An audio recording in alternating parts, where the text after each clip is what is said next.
All right, so It's a new deal. yeah, we're We're gonna walk and talk. we're going for a walk um, as the sun sets. So We'll kind see of if it a bad works. idea on so many levels.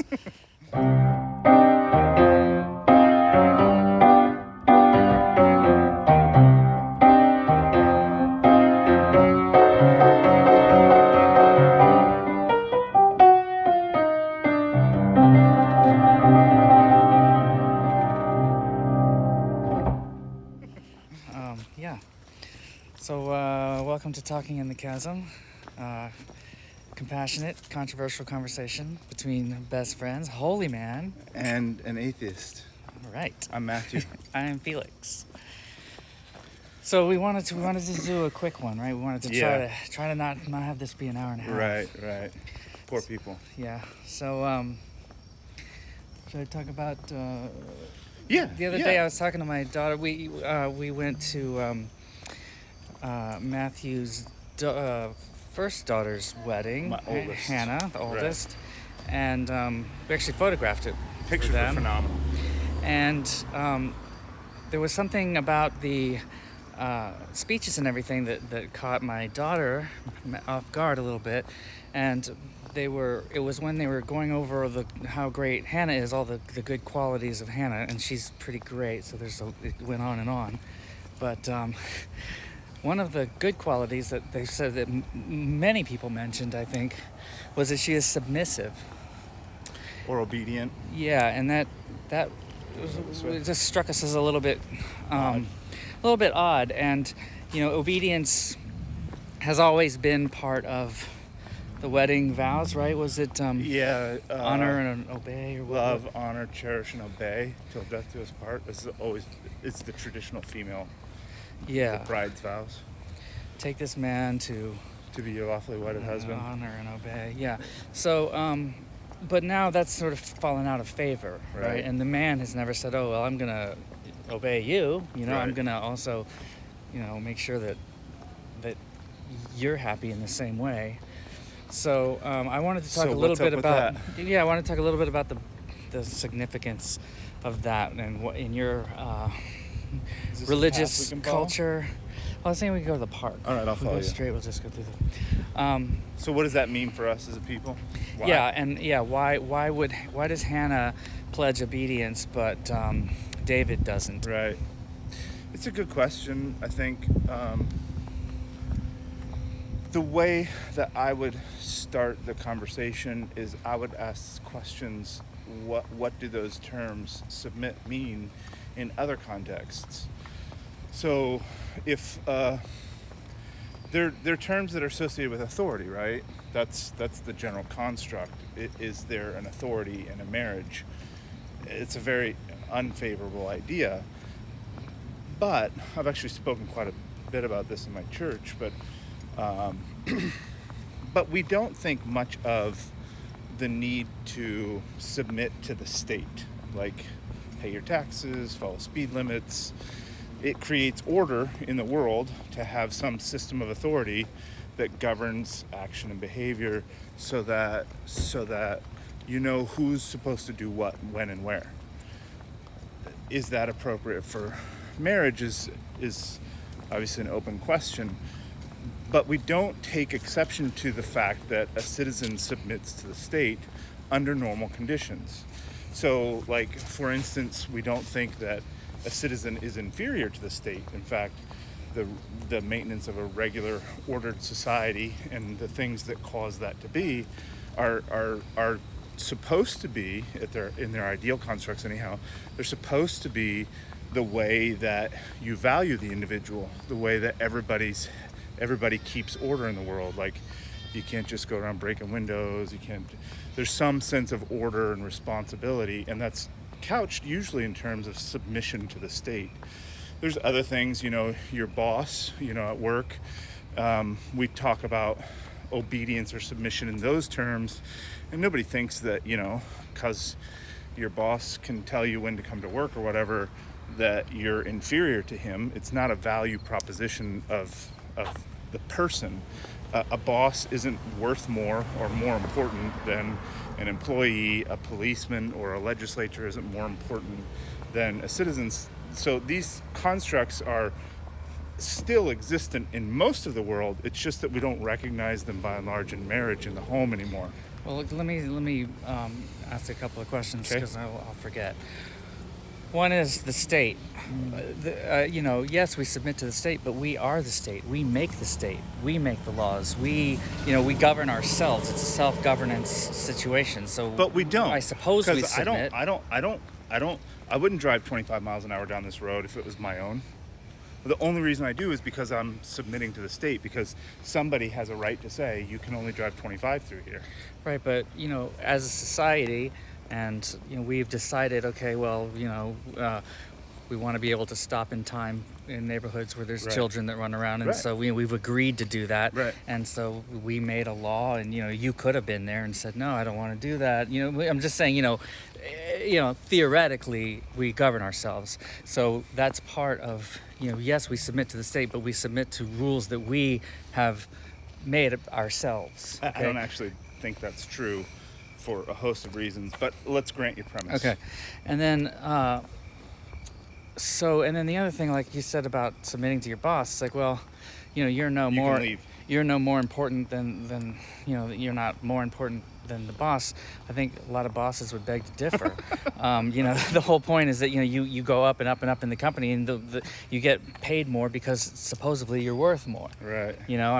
Authority in military and authority works because there is a superior and an inferior. Even at work, you say, "Oh, my superior told me to Yeah. do this."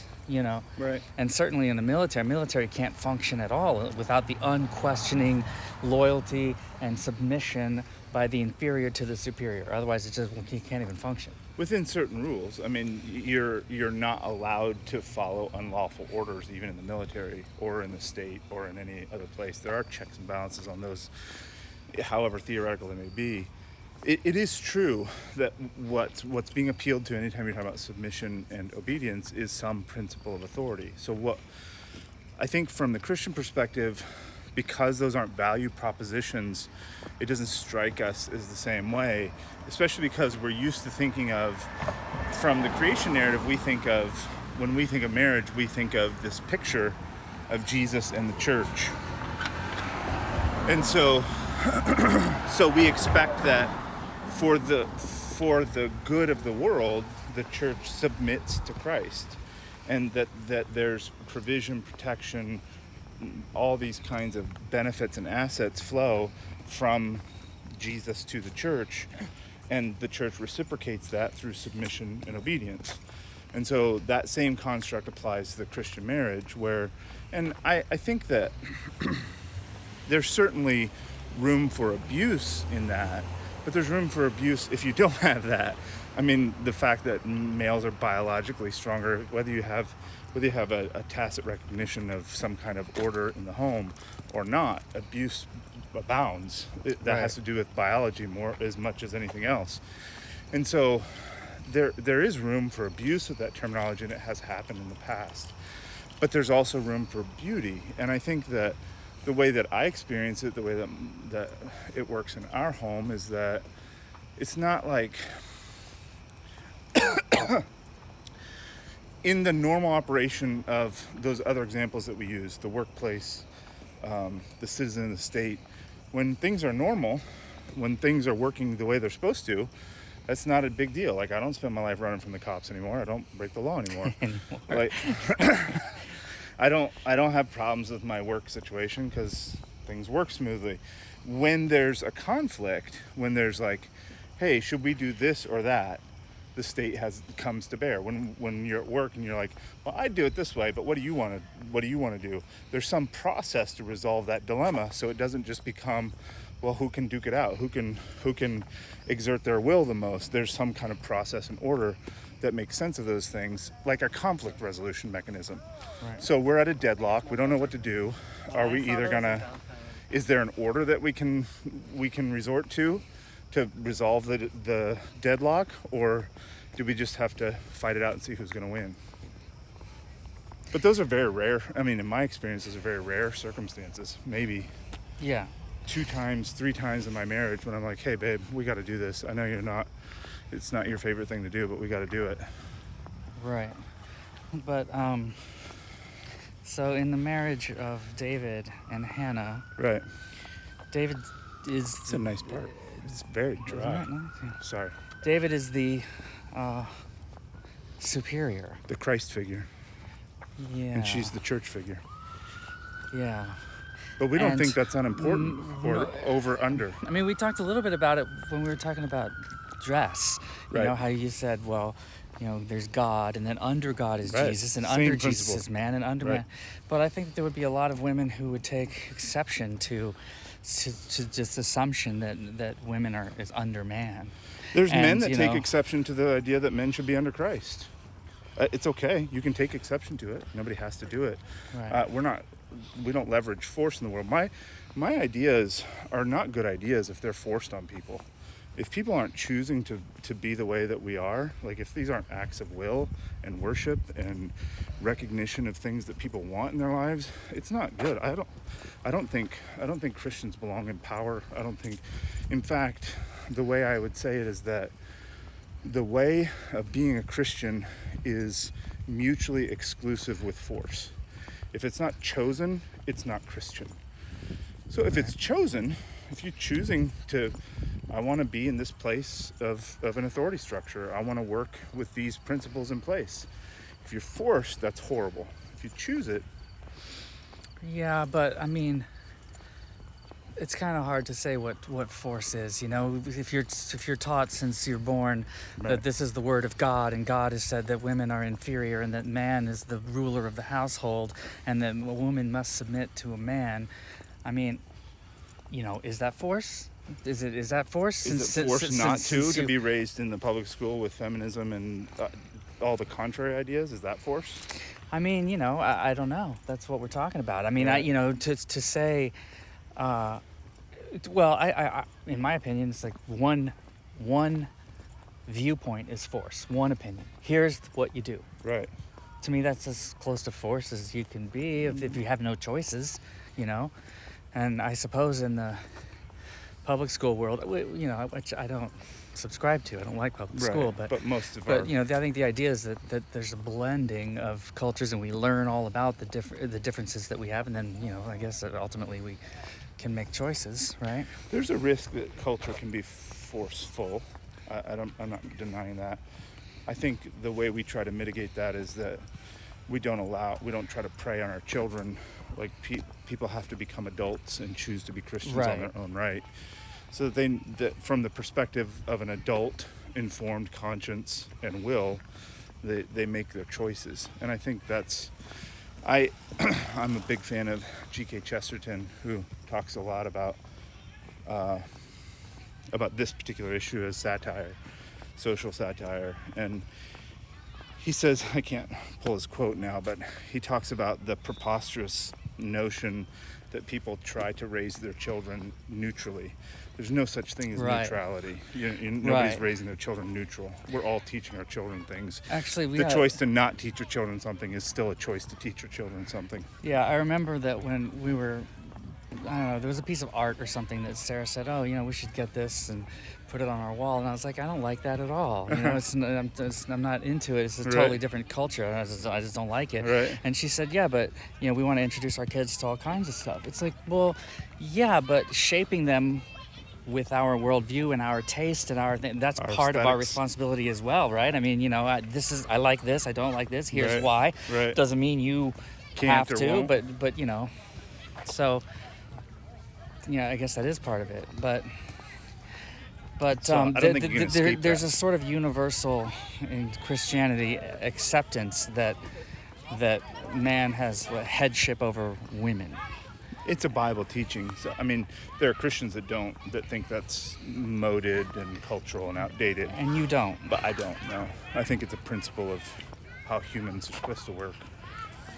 That men are supposed to be the That lawmakers there's an and the order rule, to- the rule. Not all men makers. over all women, but it's this conflict resolution path where there is somebody to appeal to. There is somebody who's supposed to be in a place of authority for conflict resolution Well, is helpful.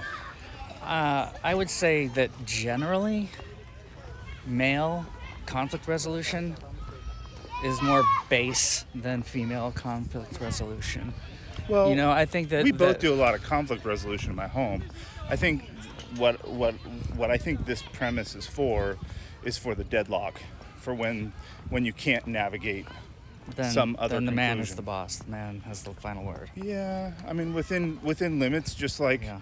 I mean, here's it's important what those limits are. It's not vagary.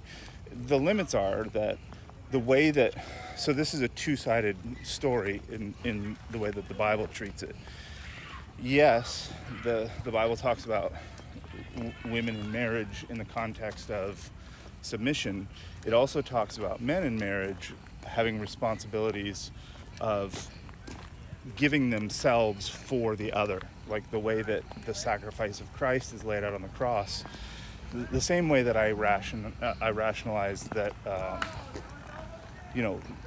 it's not an inferiority or a negative thing for men to be under Christ. Christ gave himself for us. He displays over and over again his sacrifice for the good of the people that are following him, and that's also the metric that's supposed to operate with on the quote unquote authority side of that structure.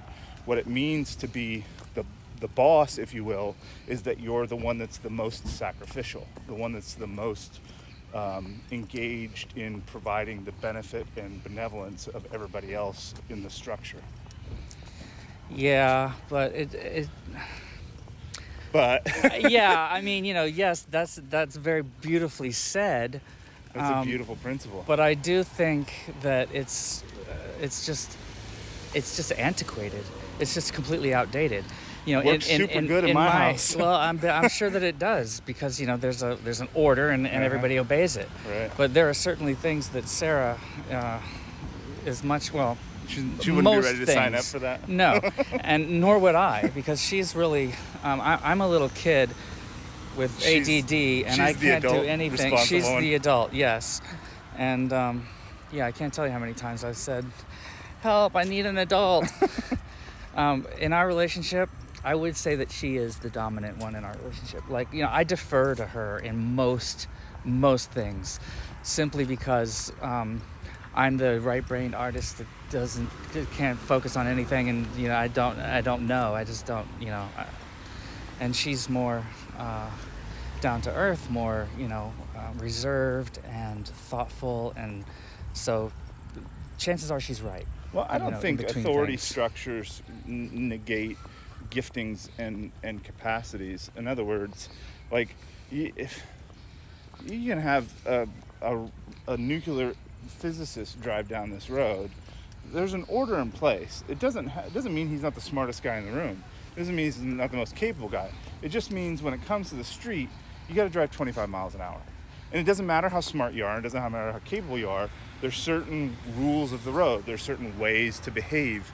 And that conflict, when the conflict arises, well, I'm a nuclear physicist, I'm a rocket engineer, and I know that I can drive 50 miles an hour down this road and it's just fine. Okay, that may be true, but there's still an order to be had. There's still a reason to maintain the order. And your rocket science is really valuable in the rocket field. Like, there's lots of places where that needs to be valued, cherished, used, and utilized. But here in this conflict about the road, it's not the place. This is a place to submit. Yeah, I'm gonna say that concept is one of the real problems that I have with Christianity. Honestly, Right. It just feels. It feels arbitrary, honestly. It's just, it's like maybe once upon a time when we were cavemen, and we relied on our strength to overcome prey, to prey, and the cooking took all day long, and raising children was something that happened with no help. I can understand that a woman has to do that, and also that the work is just it's one's not easier or worse or better. Right. It's just different work. Right. So I can see that that's how it was. But now we live in a world that is completely different than that. We don't need to hunt, and I don't need my strength. I've never needed my strength. I mean, I've had to open a jar. Sometimes I think maybe mostly I open a jar better than Sarah, but I'm not sure on that. That could Be a not toss-up, true. maybe. Could be a toss-up. So my physical strength as a man has never factored into any decision that we've ever made. It has nothing to do with any of our relationship like that. I think it has in my relationship. Before I was a Christian, when we were just talking earlier about getting hit at work, Erica used to work at Alzheimer's care facility, and shortly after we got married, she got hit in the face, punched by an old man, and she was telling me about it, and I said, she's like, oh, I'm so sick of this job. I was like, well, quit. She's like, what do you mean quit? What are we gonna do? I was like, well, we're married now. My responsibility. I'll pay the bills. You take care of the house. She's like, really? I was like, yeah, really. She's like, okay. So she quit. So we divided responsibilities, that she was going to take care of the house. Now, again, these are I think that there are reasons why that's normative, why most human families have organized themselves that way. And I think those things are in line with principles from the creation about, the general discrepancies between men and women. But they aren't things that I feel like should be forced on anybody. Like, those are decisions that people have to make. And right. I see the principles in the scriptures. I think they're there for a reason, and I think they work really well for people that want to embrace those things. I think, by and large, that the world is not doing very good at that. I don't think homes are working well. I don't think marriages are working well. I think there's a lot of problems in the world, and I've got my own resolution for my own diagnosis of why those things are and what would make them better. This is part of it in my analysis, that these structures of order make homes work better. But right. everybody's got to do their thing. Yeah, my home works fantastic, like amazing. This guy's pretty. I'm super happy in my marriage and my life and my family. I'm just and we and I'm not an authority figure at all. In fact, I'm probably not even an authority figure with my children. It's like we democratically decide on everything. It's kind of has always been that way. I don't remember ever punishing my children. I don't, and I've never told Sarah that, look, I make the final decision here, and that this is it because I'm the man, because we've been married. So it's just, that's just something that I don't understand. And well, tell me it just feels to me like, the rib of, there's a story. Okay, a story, and the story is that God made man, and then he made a lesser creature out of parts of the man. Took a rib out, and then he made woman for man. Here, I made this for you. And as a woman, I imagine that's got to be pretty insulting, to be an afterthought or the plaything of the of the man. And that's just sort of accepted, and that's just how it's been. And I used to photograph weddings. I've shot probably 300 weddings, and it's only pretty recently that the word obey has been kind of dropped out, and it still is in a lot of weddings that we do, for sure. Right. But it's weird that Sarah would say that she pledges to obey me, but I don't pledge to obey her. Well, because it can't be mutual. If it's a resolution of an authority conflict, like a potential conflict, if the reason for the institution is to resolve a dilemma, when there's not another resolution, how do you finally keep moving forward? Well, you do it like any conflict resolution, through an exchange of ideas and information, and you sit down and you look at. I listen to your side, you listen to my side, and then If we drive down this road, I hate to keep appealing to the road, but if we drive down this road and I'm determined that I'm going to drive on the left, and you're determined that you're going to drive on the left, finally somebody's got to get out of the way. Well, right. and what would happen is we would stop the car, we would get out, and I would say, why are you driving on the left? And you'd say, well, because I have a brain disorder and I can't see things in the right hemisphere. And then I'd be like, oh, wow, okay, cool, I didn't know that. I will drive on the right. There, resolved. But then, if you switch sides, then you hit every car that comes down the road. But my point is that we resolve it in other ways besides I have made a decision. I think we resolve a lot of things based on structures of authority. I think Americans don't like that. I don't like that, and I mean, authority again just feels arbitrary. It feels like, oh, okay, you were born with a penis, so you get to make decisions. But it's arbitrary that you can pull people over, and it's arbitrary that we select people to make laws, and it's arbitrary. Like, the arbitrariness doesn't invalidate the institution or its utility. Even if it was arbitrary. I mean, right. In this case, I don't think it's arbitrary. But even if it was, you still have to have some mechanism for resolution. Right. Your marriage is fantastic, and your family is amazing, and it works. Right. And so is mine. Amazing. My marriage is fantastic, and it works. And you have an authority structure in your family, and we do not. Right. And so we're living proof that you can live without an authority structure and still be a success. At least have intact relationships, but our homes will produce very different things. Like, there will be consequences to Yeah, yours is going to produce a bunch of Christians, and mine's going to produce a bunch of atheists. Right. Very different things. All right, we need to wrap it up. It's been 26 minutes. 26, that's pretty good. Yeah, that's, all right. That's really good for us. I wonder if you can see any of this.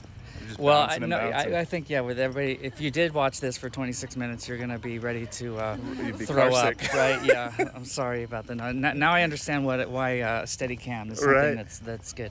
But I think this is cool. Maybe we'll get a Steadicam. It is kind of fun. Neat, it's nice to walk and talk. Yeah. All right, well, I love you. Love you too.